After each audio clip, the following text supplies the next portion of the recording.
Hi everyone, welcome back to Study Planet. Today I want to explain something that most people misunderstand.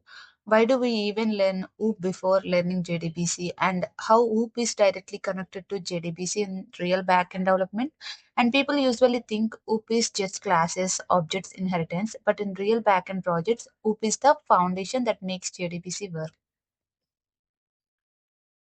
Now we are going to understand why we must learn classes and objects before learning JDBC. A database stores data in tables and rows, but Java cannot directly understand or use those rows. Java needs objects to understand and work with. So here is the simple and important concept. We have to understand this. Table name becomes a class in Java and row name becomes an object in Java. Let's take a student table example. In the database, we have a table called student. Inside the table, each row contains details like student ID, student name, and marks.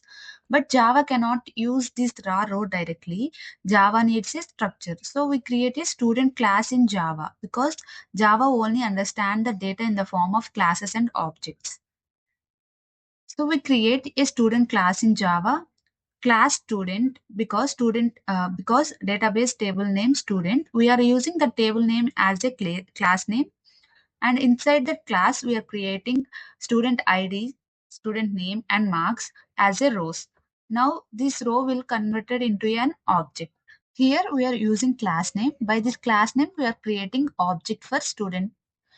Student S is equal to new student. We are giving here row values directly. This is why classes and objects are the heart of JDBC because JDBC brings the data from the database, but Java understands data only as objects. Why must we learn this before JDBC?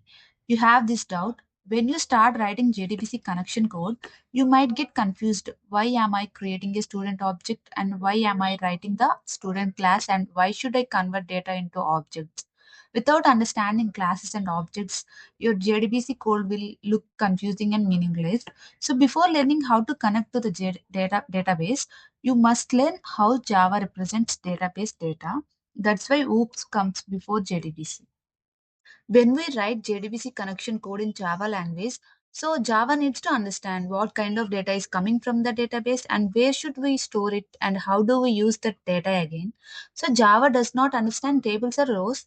Java only understands objects. So we have to convert the table into classes and rows into objects. This methodology we must follow in the JDBC connection. So this is why classes and objects are extremely important before learning JDBC.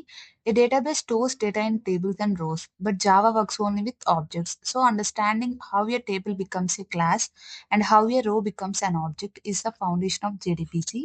Once this concept is clear, every next JDBC topic connection, SQL execution, and prepared statement result set becomes much easier to understand. And if you want me to explain the next JDBC concept step by step, please comment below which to want next, and I will make the next accordingly. Thank you so much for watching. And if you found this helpful, please like, share, and subscribe to Study Planet.